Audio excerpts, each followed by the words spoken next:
Hi everyone, it's Dr. Fox, and let's talk about the formed elements. In this video, we'll describe the basics of the formed elements, the uses of a blood smear. We'll also discuss hematopoiesis, detailing the various types of stem cells and tissues involved, as well as the major developmental pathways of the formed elements. So there are three major formed elements: erythrocytes, thrombocytes, and leukocytes. Let's start at the top. Erythrocytes, or more colloquially known as red blood cells or RBCs, are biconcave discs that are red and are involved in the transportation of gases, most notably oxygen. They are the most abundant type of formed element. The next most abundant type of formed element is that of the thrombocyte, colloquially known as the platelet. Thrombocytes are involved in the clotting mechanism, or the coagulation of blood. The third type of formed element is that of the leukocyte. Leuko means white, cyte means cell, so a leukocyte is a white blood cell. And these are involved in immune responses, and they are varied by subtype. So, for instance, the five major categories of leukocytes are that of neutrophils, lymphocytes, monocytes, eosinophils, and basophils. And these are listed in order of their relative abundance, with neutrophils being the most abundant leukocyte and basophils being the least abundant leukocyte under typical conditions. Now, I remember this order by the mnemonic, "Never let monkeys eat bananas." And you can come up with your own mnemonic, whatever serves you well. What you're looking at here is an image of a blood smear.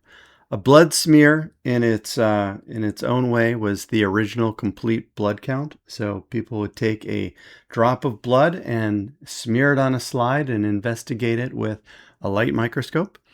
You'd be able to estimate the number of formed elements that one can see and extrapolate that to a microliter. Nowadays, it's seen more as a follow-up to a CBC. One of the more common uses of it today is to investigate for any traces of blood parasites that might be found. Another use is to be able to look at the size of the blood cells that can be visualized. So, for instance, with respect to the blood cells, they may be microcytic, meaning abnormally small, normocytic, more typical in size, or macrocytic, meaning abnormally large. Micro and macrocytic cell morphologies can be indicative of various pathologies. So here on this blood smear, all of the typical sort of red or purple chain of blood cells, those are your red blood cells, and we can see examples of white blood cells throughout. We're not able to visualize any examples of parasites or pathogens in this particular smear. Let's talk a little bit about blood cell formation. Now, the process of blood cell formation is called hemopoiesis or hematopoiesis. These are perfect synonyms for one another. And these are processes that begin with stem cells, and these stem cells give rise to a procession of different types of cells that eventually, when fully developed, become the various formed elements. Now, a lot of hematopoietic connective tissue begins or is in the red bone marrow. So red bone marrow is a type of connective tissue that's found in the epiphyses and metaphyses of long bones. It's found kind of in the medullary spaces of flat bones. And it's here that these processes, or the process of hemopoiesis, really begins. Now, when we think of hematopoietic tissues. We can look at them as an organism develops. So I really like this particular graph here. We have the prenatal period and the postnatal period. So parturition or birth is right about there. And so looking at prenatal hematopoiesis, we see that generally in the first trimester, the yolk sac dominates as the source of hemopoiesis. And as the yolk sac declines, elements like the liver and the spleen become more dominant within the second trimester. And as the liver and the spleen become less dominant, the bone marrow or the hematopoietic connective tissue becomes the most dominant, and lymph nodes also become more dominant as we move forward. Now, within the postnatal period, bone marrow is by far the greatest source of hemopoiesis. And we see that within the various spaces of the vertebrae and the pelvic bones, this is very common. Within the sternum, this is very common. Within the ribs, this is very common. And some of the longer bones, like the femur and the tibia, while they start out very strong, they decline as an individual advances within years. Now, this process of hemopoiesis begins with the pluripotent stem cell. Pluripotent stem cells may become either myeloid stem cells or lymphoid stem cells. Now, myeloid stem cells can ultimately become a variety of formed elements or various tissue cells. So from the myeloid stem cells, we get erythrocytes as well as thrombocytes, mast cells, which are important for immune response within tissues.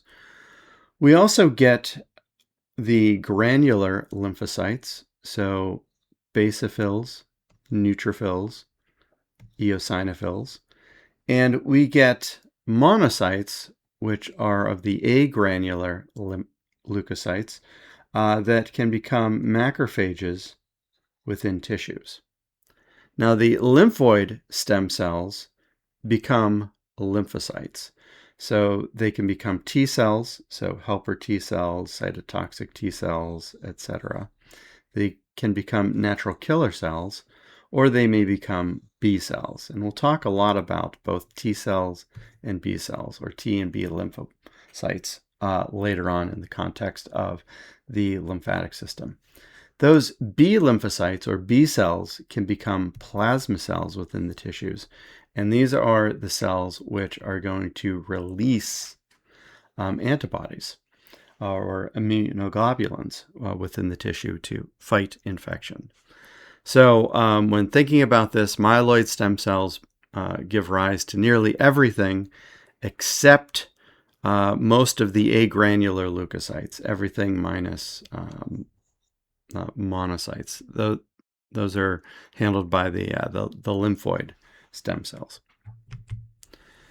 A lot of these processes are modulated and controlled by hematopoietic growth factors. So there are hemopoietic cytokines. These are small molecules which stimulate growth and or development of the formed elements, oftentimes encouraging mitosis and further maturation of hemopoietic cells. Specifically for white blood cells and in other tissues as well, there are interleukins. Interleukins encourage both mitosis and maturation of hemopoietic cells. Specifically for erythrocytes, we have erythropoietin, or EPO for short. This is going to encourage or stimulate the production of more red blood cells. And for thrombocytes or platelets, we have thrombopoietin, or TPO for short, which encourages the development of platelets. Now let's evaluate the knowledge that we've just discussed through the following question. Leukocytes are the product of which stem cells? colony-forming unit granular monocytes. Lymphoid stem cells? Yes, some. Myeloid stem cells? Yes, some. Lymphoid more for the T and B cells, so lymphocytes, and myeloid for nearly everything else. But specifically, when we're talking about leukocytes, myeloid stem cells are going to give rise to the granular leukocyte and one agranular leukocyte called monocytes. So D would be the best answer.